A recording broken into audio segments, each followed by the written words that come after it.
Welcome, savages, to 2022. We got this far, and time is really flying if time exists at all, which it doesn't by the looks of things. So, how does it fly then if it doesn't exist? Fucked if I know. This video is about leaving Maya. And I realized, over the last few days that I haven't really been recording anything. I haven't been making podcasts or videos. And I think a big reason for that is the Sunday Zoom sessions. Whatever needs to come through me or needs to be communicated, or I need to, because I'm working this stuff out for myself. It's finding, that's what I have notebooks all around me. I'm take notes all day. I'm writing on different topics all day. And it's a way of seeing or comprehending what's happening or being moved in different directions. I don't even know. That's all nonsense. I wouldn't pay any attention to any of it. But I seem to communicate more in the Sunday Zooms. So thus, I feel less of a need to speak during the week or to record anything. So yeah, if you want to hear those discussions, come to the Sunday Zooms. Leaving Maya. I don't think the microphone will pick it up, but there is Latin music playing in a house nearby, and it's now 9:41 in the morning, and that music has been playing since about 6 a.m. And for a few nights this week, the music has been playing. It's not too intrusive. Thankfully, I'm not living too close to it. It's unusual. But in my morning meditation this morning, the mind obviously would like. Senor is just walking across the floor. Sometimes he does this. And in the Sunday Zoom sessions, sometimes he actually comes over and sits near me. For those who don't know, Senor there's usually photographs on my stories in Instagram. He's a green iguana who seems to have moved in here and adopted me. Senor means Mr. Grape or Lord Grape, and I feed him spinach and grape. So he's working his way over, and he's kind of curious now what's happening. But he has tried to bite my fingers a few times when I'm feeding him. So he still doesn't seem to distinguish between the food is separate from me, which is a good place to be, because maybe they're non-duality, like we're all connected. So he just thinks grape food, this thing is food as well. So yeah, I can't fault him in that. Anyway, the music, the mind thinks, oh, I don't want music, I want quiet. But in reality, it's the mind that has ideas of what this experience is supposed to look like. In reality, there is just this experience. The experience is here in this now. The mind would like it to be something different, continually wants something different. So in the meditation, rather than removing the noise, the idea is to embrace and include the noise, the music, the sound. It's only frequency. Allow it to, like, all I am is the observer. We're moving, and especially in the Sunday Zooms, we're moving away from really, they've been going really well of moving more and more away from the idea that we have control. And this is where people can switch off. That's fine. Like, it's that idea that you control your life.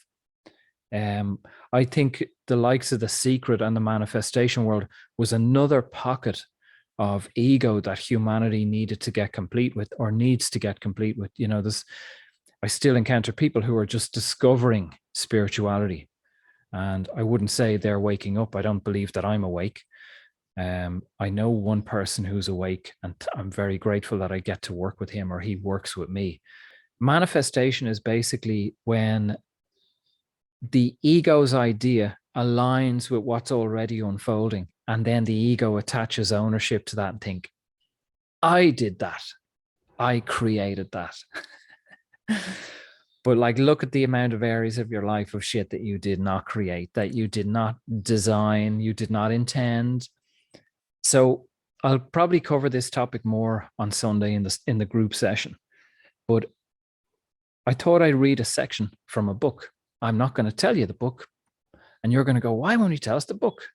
But I will answer that question, because a lot of you are obsessed with information and the mind. And, generally, like I've had loads of people. I put, quotes on my stories and Instagram. The quotes are selected and the images are selected. The pictures around sex are selected. The pictures around nature and the quotes are selected. Bring you on a journey. And the people who work with me are, who are clients, get to understand that journey, where it's taking us and why it's taking us in those places. So sometimes I put a quote up, people go and they find, who is this person? Oh my God. They go and they buy his or her books. Oh my God, I'm going to read the books, because they think that the solution is in the book. The solution is not in the book at all. Like, it's still the mind trying to fulfill. If I could just get more information, it's a continual, more information. It's an addiction. More information, more information, more information. But I've covered that many times on the Sunday, so I'm not going to cover it here. And I'll cover it again this Sunday because it seems to come up every week. But this is around Maya. So I'll read it and we'll see what happens. And I've said this many times, but here we go. The only way you can help this world is by awakening, becoming self-realized. How do you help this world? By becoming self-realized. When you become self-realized, you are no longer a body. You are all-pervading consciousness, the absolute reality. You are boundless space. You become the trees, the mountains, the rivers, the animals, the insects, the birds. You have become everything. You are the self, the imperishable, immutable self. I'll continue this section in a second. So consider that. I mean, contemplate that. You are boundless space. You become the trees, the mountains. I know we regurgitate this shit. Oh, I am consciousness. I am spirituality. Oh, I am the trees. Oh, I am the birds. Meanwhile, I fucking hate that person over there. I'm not taking the vaccine. We have to fight the elite, tax the rich. So they are the trees, but they don't seem to be everything else. Isn't that kind of convenient? Very interesting. It's like, oh, I am all the nice things. I'm just not the people I don't like, and the laws I don't like, and the way the world is, and the pollution. Oh, I don't like any of that. And they're wailing and they're cutting down trees. And then the vegans are like, and they're in McDonald's, they're eating meat. It's not really meat. We have to kill these. I'm not them. They are not me, but I am the sunshine. It's all, there's a moth on my couch. It's all really indulgent and selective. Isn't that interesting? Spirit seems to be really selective. I am spirit and I am only the nice things, but I'm not the nice things. It's all bullshit. It's all indulgent. It's all the ego. So if you become the mountains, the rivers, the animals and insects, you're becoming, in my perception, and Jung obviously talks about this, and you've heard me talk about this before and read the quotes, we become the murderer. We are the rapists. We are the pedophiles. We are the elites. We are all of these things. All of this consciousness is passing through us. Imagine what your ancestry was up to even one generation, 2, 3 generations ago. Pretty brutal stuff. But we like to kind of forget all that. We kind of try to exclude why we've been chosen to be born into this culture, this family line, So if you're going to be the trees and the insects, bring in the homeless people, the drug addicts, bring it all in.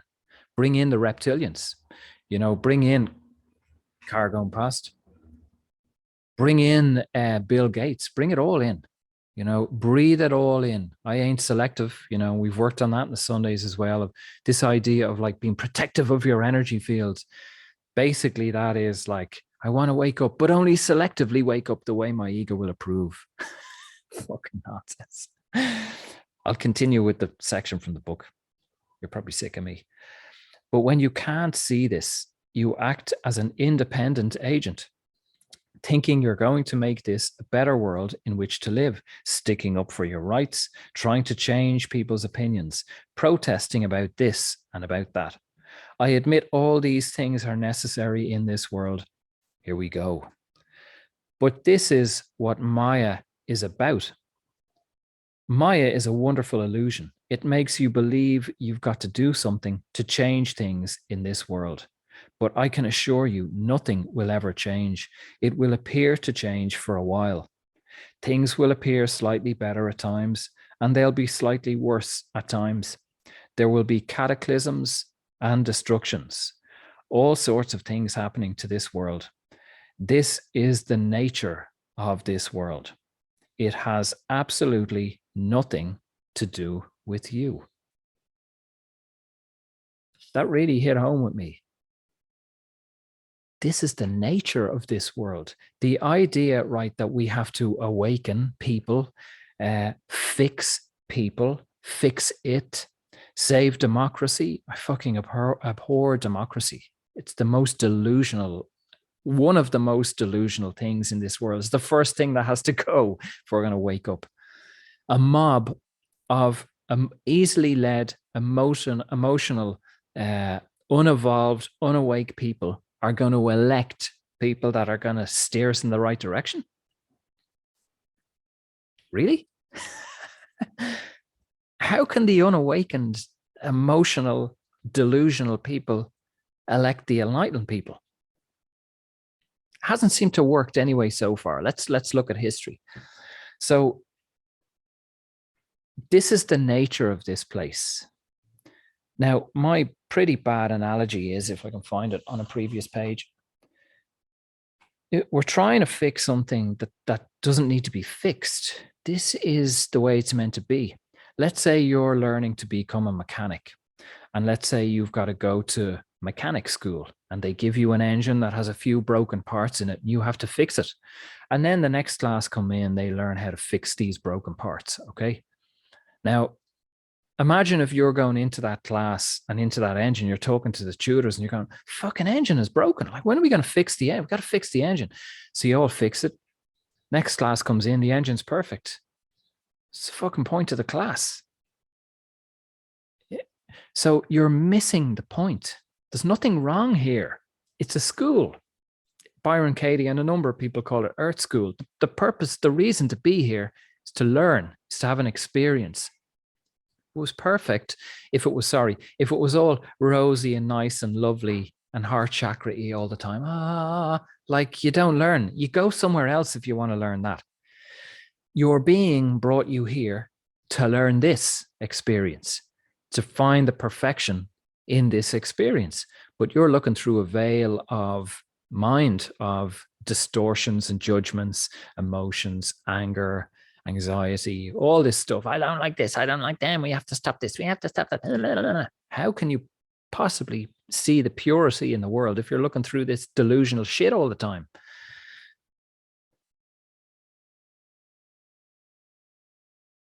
It is exactly the way it's meant to be. And if you fix the political system, if you fix Bill Gates, whatever it may be, there's another one coming along. The next one's coming along in a few years. It's meant to be like this. It's not meant to be fixed. You're meant to evolve yourself and work with you, so your perception of what it is changes. You're missing the point by going out there and trying to fix things. But I've said that in loads of videos. That's what Maya is. That's the purpose of this place. Work with you. There's nothing wrong out there. You know, my posts on Instagram yesterday or the day before with the kind of animated image from the movie called Encanto is about that. Like, we can't see because we're not awake. We can't see how magical and amazing the place is because we're fucking lost in, I'm awake and they're not. No, you're not. All these people walking around thinking they're awake. Jesus Christ. Anyway, I'm done and I'm out of time. I'm over time. Thanks for listening to me. Come to Sunday Zoom. The retreat's still going ahead. Obviously, it's the 8th of February. More than welcome. Get in touch if you're curious. Come and stay with me for 8 days. We'll do some work. And Zoom is going really well. Be well. Enjoy your day. Thank you.